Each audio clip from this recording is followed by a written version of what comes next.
Varicose veins కి సరైన చికిత్స కోసం సంప్రదించండి ఎవిస్ హాస్పిటల్.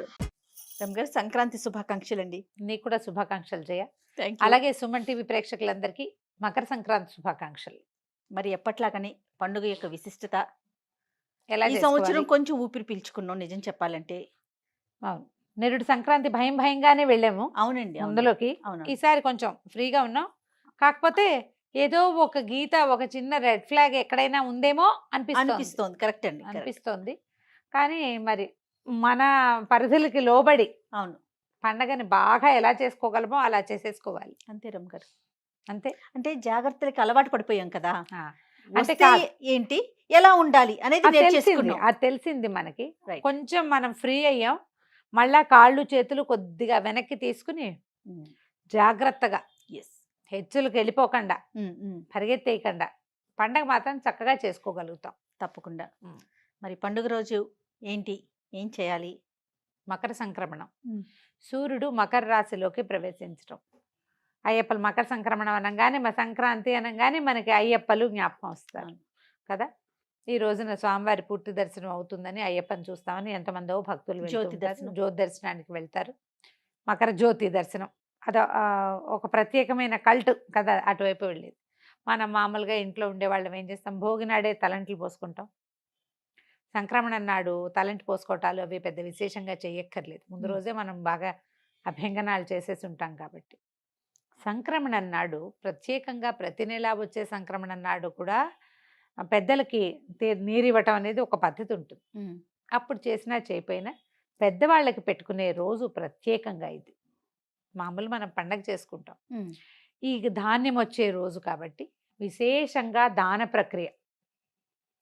గంగరెద్దుల వాళ్ళను, హరిదాసులను, ఎవరైనా వాకిట్లో బిచ్చగాడను ఎవరు వచ్చినా సరే ఇంట్లో రకరకాల పదార్థాలు వండుకుంటాం. కొత్త బియ్యం ఒడ్లు వస్తాయి కాబట్టి కొత్త బియ్యంతో అరిసెలు వండుకుంటాం. మన ప్రాంతం అంతా అరిసెలు, చక్రాలు, చేగోడీలే చేసుకుంటాం ఎక్కువగా. అరిసెలు చక్రాలే కదా చేసేది. వాటిని ఎవరో ఒకళ్ళకి దానం చేయటం. మనకు కావాల్సిన 1/2 కేజీ వండుకోకుండా ప్రతి వాళ్ళు 5-6 కేజీలు కొట్టిస్తారు అరిసెలు. అదే చేసుకుంటాం కదా. అక్కడి నుంచి తీసి ఇవ్వడం దానము. తర్వాత విశేషంగా ఏంటంటే స్వీట్లు అవి పంచిపెట్టుకోవటం. తర్వాత నువ్వులు ఉండలు పంచటం, గుమ్మడికాయలు లాంటివి ఎవరికైనా ఇవ్వటం. ఈ రోజుల్లో పచ్చగుమ్మడి బాగా విశేషంగా కనపడతాయి. పువ్వులు వస్తుంటాయి, గుమ్మడికాయలు వస్తాయి. గుమ్మడిని దానం చేయటం చాలా విశేషమైన దానంగా చెప్తారు ఇప్పుడు. కుష్మాండ దానం ఇస్తే భూమిని దానం చేసిన ఫలితం లభిస్తుందట. అంత మంచిదన్నమాట. సంక్రమణలో పూజారులకు ఇవ్వచ్చు, ఎవరో ఒకళ్ళకి బ్రహ్మచారికి ఇవ్వచ్చు, దేవాలయంలో ఇవ్వచ్చు. ఎవరైనా మన ఇంటి పురోహితుడి అయ్యగారు తీసుకుంటారా అని అడగాలి. వాళ్ళు తీసుకోకపోవచ్చు, కొంతమందికి ఏదో రకరకాల అనుమానాలు ఉంటాయి. లేదా నువ్వు అంత చెయ్యవు, శుభ్రంగా పులుసు వండుకుంటారు, ఎవరో ఒకళ్ళకి చేతిలో పెట్టు. ఇది బాగుంది కదా. ఎవరో ఒకళ్ళు పులుసో కూర చేసుకుంటారు, 4 రోజుల కూర కదా అది. అవును, గుమ్మడికాయ కోస్తే 3 రోజులు వాడుకోవచ్చు ఫ్రిడ్జ్ లో పెట్టుకుని శుభ్రంగా. ఇచ్చేయడమే, అలా ఇవ్వచ్చు. ఏదైనా దానం అద్భుతమైన ఫలితాన్ని ఇస్తుంది. అందుకని ఏం చేస్తాం, మనం ఎక్కువగా స్వీట్లు గీట్లు పంచుకుంటాము, స్నేహితుల్ని కలుస్తాము. మన వైపు అయితే అలాయి బలాయిలు జరుగుతాయి తెలంగాణ అంతా కూడా కదా. స్నేహితుల్ని కలవడం హెచ్చుగా ఉంటుంది, బంధుమిత్రుల్ని కలవడం, కొత్త అల్లుళ్ళు రావడము. పెద్ద పండుగ కాబట్టి ఇప్పుడు బట్టలు కొనుక్కోవడం, మనకి ధాన్యం ఇళ్ళకి వచ్చే రోజులు కాబట్టి. ఇప్పుడు ఎంతమందికి వస్తున్నాయో ధాన్యాలు ఇళ్ళకి. మనం రైతులు తగ్గారు, మనకి రైతులు తగ్గిపోయారు కదా. అయినా కూడా రైతు కుటుంబాల్లో పండగకే బాగా బట్టలు కొనుక్కోవటము, విరివిగా అల్లుళ్ళకి చక్కగా చేసి పెట్టడము.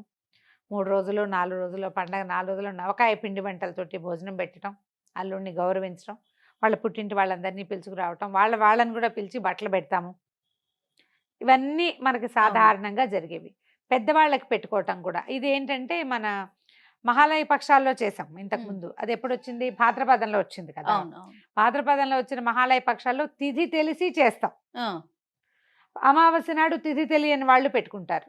అప్పుడు లేని వాళ్ళు కూడా దాదాపుగా అన్ని జాతులలోనూ ఈ రోజున పెద్దలకు పెట్టుకోవటం కనిపిస్తుంది మనకి.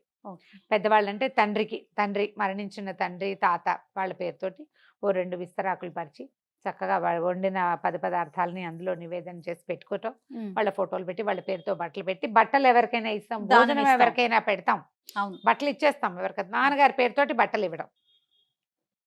ఇది తద్దినాలు తిథులు పెట్టే అలవాటు ఉన్న వాళ్ళు చేసే పనిగా కనపడదు మనకి. ప్రతి ఒక్కరూ చేసుకుంటాం. మామూలు వాళ్ళు ఎవరైతే ఈ తిథి ప్రకారం తద్దినము అది పెట్టలేకపోతారో వాళ్ళు పెద్దవాళ్ళకి పెట్టుకోవటం కోసం అన్నమాట. తర్వాత మనని ఆశ్రయించుకుని ఉండేవాళ్ళు, బట్టలు ఉతికేవాళ్ళని, వాకిళ్ళు ఉడ్చేవాళ్ళు, ఇళ్ళ పనులు సహాయం చేసేవాళ్ళు. వాళ్ళకు కూడా మా వాళ్ళందరూ కూడా పెద్ద పండక్కే బట్టలు కుట్టించేవాళ్ళు పాలేళ్ళకి. అలాగే అలవాటు ఉండేది నా చిన్నప్పుడు. తర్వాత తర్వాత ఇప్పుడు అంత కమతంగా ఉండేవాళ్ళు వాళ్ళు తగ్గారు కదా. అయినా సరే ఈ పండుగ రోజుల్లోనే మనకి డబ్బు ఎక్కువగా కనిపిస్తుంది. అవును. సంక్రాంతికి బోనస్లు ఇది వరకు ఇచ్చేవాళ్ళు, ఇప్పుడు ఇస్తున్నారు ఇవ్వట్లేదు. బోనస్ రావటం ఈ పండగ రోజుల్లోనే మనకి ఎక్కువ ఖర్చు కనిపిస్తుంది, సంతోషము ఎక్కువగా కనపడుతుంది. బొమ్మలు పెట్టే అలవాటు ఉన్న వాళ్ళు బొమ్మలు పెట్టుకుని బొమ్మలకి హారతి ఇచ్చుకుని ఇంట్లో తాంబూలాలు ఏమైనా ఇచ్చుకోవటం. ప్రత్యేకమైన పూజా విధానం పాటిస్తామా రమ్మగారు? బాగా ఎక్కువగా కనపడేది ఏంటంటే సంక్రమణం రోజున మనం దాన ప్రక్రియ అంటే పెద్దవాళ్ళకి పెట్టడమే కాకుండా ఎవరికైనా ఏమైనా పంచి పెట్టడం చేయం. ఓహో. ఇప్పుడు ఈ రోజున దేవతలు నిద్రలేస్తారని చెప్తారు. మామూలుగా మనం కాల గమనాన్ని 2 రకాలుగా కొలుస్తాం. అవును. 2 ఉన్నాయి. అవును. ఉత్తరాయణం, దక్షిణాయనం. దక్షిణాయనం అని. సూర్యుడే మనకి ప్రధాన దైవం, అతనితోటే మన రోజు, ఆయన ఉంటేనే మన రోజు. అంతే కదా. ఎంత పెద్ద జబ్బు చేసినా సూర్యరశ్మి సోకిన వాడి ఆరోగ్యం వేరేగా ఉంటుంది. సూర్యుడే ఆరోగ్యకారకుడు. ఆయన ఈ రోజు నుంచి ఉత్తరం వైపు నడక మొదలు పెడతాడు. ఈ నడక ఉత్తరం అంటే పూర్తిగా ఉత్తరం మీదగా వెళ్ళిపోడు, ఉత్తరం వైపుకి వాలి ఉదయించడం మొదలు పెడతాడు. మన మామూలుగా మనం ఒక సంవత్సరము దేవతలకి ఒక రోజు అని చెప్తారు. ఈ ఒక రోజు అంటే అందులో పగలు రాత్రి ఉండాలిగా. ఒక రోజులో వాళ్ళ పగలు ఏది? ఈ ఉత్తరాయణ కాలం. ఈ మకర సంక్రమణం రోజున ఉత్తరాయణం ప్రారంభం అవుతుంది. ఇక్కడి నుంచి మళ్ళీ ఆషాఢ మాసం ఇంచుమించుగా అప్పటిదాకా ఉత్తరాయణమే నడుస్తుంది. ఆ తర్వాత వచ్చేది దక్షిణాయనం. అప్పుడు ఏం చేస్తాం మనం? మనకి ఎన్ని పూజలు వస్తాయి అప్పుడు. అవును. ఎన్ని పూజలు, ఎన్ని రకాల నోములు, తర్వాత ఎన్ని ఉపవాసాలు, ఎన్ని స్నానాలు, ఎంత హడావిడిగా ఉంటుంది. అదంతా ఉపాసనా కాలం. ఇది ఇప్పుడు దేవతలు సంతృప్తి పడే కాలం అన్నమాట. వాళ్ళు నిద్ర లేచి చూస్తారు మనని, నువ్వు ఎట్లాంటి పూజా విధానం చేస్తున్నావు, ఎలాంటి దాన ప్రక్రియ చేస్తున్నావు, నువ్వు ఎట్లా సూర్యారాధన చేస్తున్నావు. దీని తర్వాత వచ్చేది పుష్యం, తర్వాత వచ్చేది మాఘమే కదా. అవును. సూర్యారాధనే. ఇది ఒక రకమైన సూర్యారాధనే ఈ రోజున మనం మొదలు పెడతాం. పొద్దున్నే సూర్యుడికి నమస్కారం చేసుకోవటం, తలంటి అవసరం లేదు కాబట్టి చక్కగా స్నానం సంధ్య ముగించుకోవటం, దేవుడికి దీపారాధన చేసుకోవడం. ప్రత్యేక పూజలు అంటే పల్లెటూళ్ళల్లో కనపడేదైతే ధాన్య లక్ష్మి పూజ. పెద్దగా పూజగా ఏం చేయరు.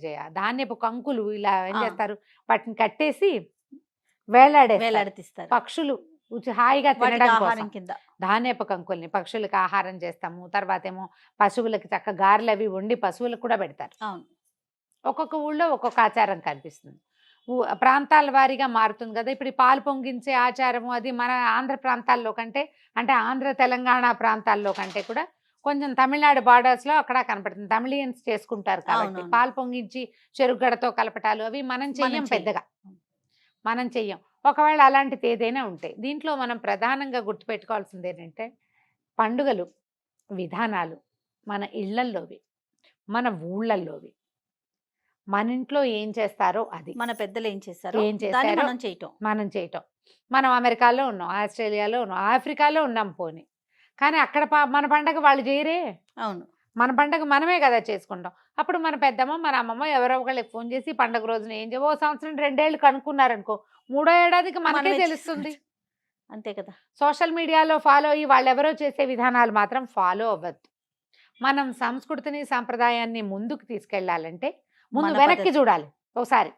ఎప్పుడు కూడా వెనకాల ఏది ఉందో చూసుకుని దాన్ని ముందుకు తీసుకెళ్తే ఎందుకు పెట్టారో కొన్ని మనకు అర్థం కూడా. గోల్డ్ ఈజ్ గోల్డ్ కదా రమ్మగారు. కొన్ని విధానాలు ఈ విధానం ఎందుకు వచ్చింది అంటే దానికి పెద్ద సమాధానం ఉండదు. మన ముందు తరాల వాళ్ళు కూడా చెప్పలేకపోతారు. ఇదే మన అలవాటు, మన పద్ధతి. వాళ్ళు చేశారు, మనం కొనసాగించటమే. కొన్నిటికి రీజన్స్ మనకు అర్థమవుతుంటాయి. కొన్ని ఎవరైనా పెద్దవాళ్ళు చెప్తారు.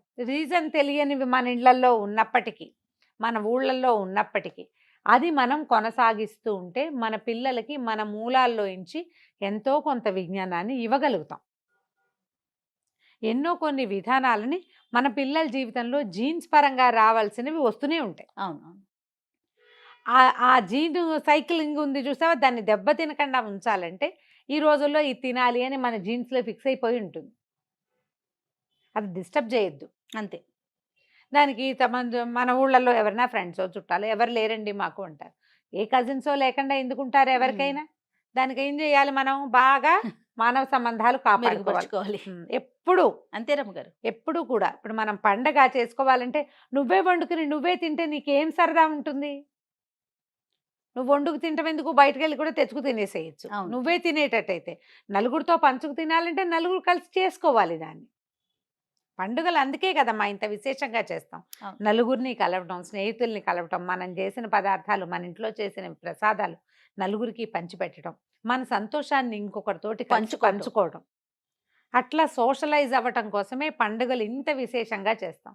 ఇప్పుడు చూడు, ఇప్పుడు హైదరాబాద్ నుంచి బందరు, బెజవాడ, నర్సీపట్నం వైపు వెళ్ళిపోయే బస్సులు ఎట్లా విపరీతంగా వెళ్తాయో. స్పెషల్ బస్సులు వేసినా వేల కూడా కొద్దీ. చాలదు. అయినా సరే చాలదు, మనం అసలు రోడ్డు మీదకి వెళ్తే అక్కడికి చేరలేము, ఇంటికి రాలేము, ఆ పరిస్థితుల్లో చిక్కుంటాం. అందరూ ఊళ్ళకి పరిగెత్తాలనుకుంటారు, కోడి పందాలు వేస్తారు, ఇవో రకరకాల సరదాలకు చేసేవి. క్రమంగా అవి పెద్ద పెద్ద పందాలుగా పరిణమిస్తాయి అనుకోదు, వేరే కదా. మామూలు కుటుంబాల్లో ఏం చేస్తారు, అవును. అవంతా చేసుకోం కదా.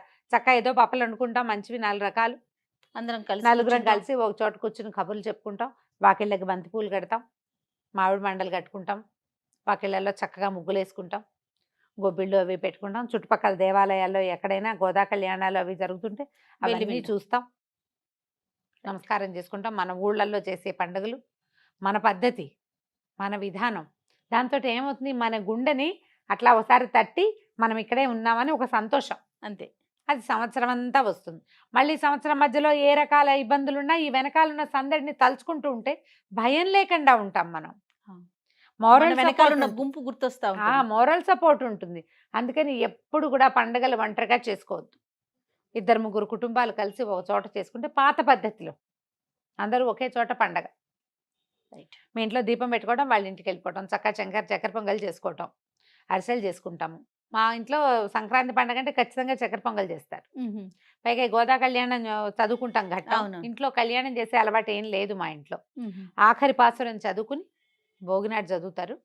పాసురం ఒకవేళ 28-29 రోజులకి అయిపోయింది అనుకో, అప్పుడు 30వ పాసురం పండుగ నాడు చదువుకుని ఆ పూట చక్కగా చక్కెర పొంగల్ చేసి పెడతారు, గారెలు అవి చేసుకుంటారు. ఎవరెవరి విధానాన్ని బట్టి వాళ్ళు. పండుగలు మనం ప్రధానంగా ప్రజలందరితోటి మమేకం అవ్వడం కోసమే వచ్చాయి. ఆ విధంగా సంక్రాంతి పండుగని ముందుకు తీసుకెళ్ళండి. ఎవరు చక్కగా కైట్లు ఎగరేసే అలవాటు ఉన్న వాళ్ళు కొన్ని ప్రాంతాల్లో వేస్తారు కదా, అవునవును. చక్కగా గాలిపటాలు ఎగరేసుకోవటం, పెద్దవాళ్ళకి నమస్కారం చేసి రావటం, అన్ని స్నేహితుల్ని కలవటం, ఇలా ఈ పద్ధతిలో పండుగని ముందుకు తీసుకెళ్ళండి. తప్పకుండా రమ్మగారు. మరొకసారి సంక్రాంతి పండుగ శుభాకాంక్షలు.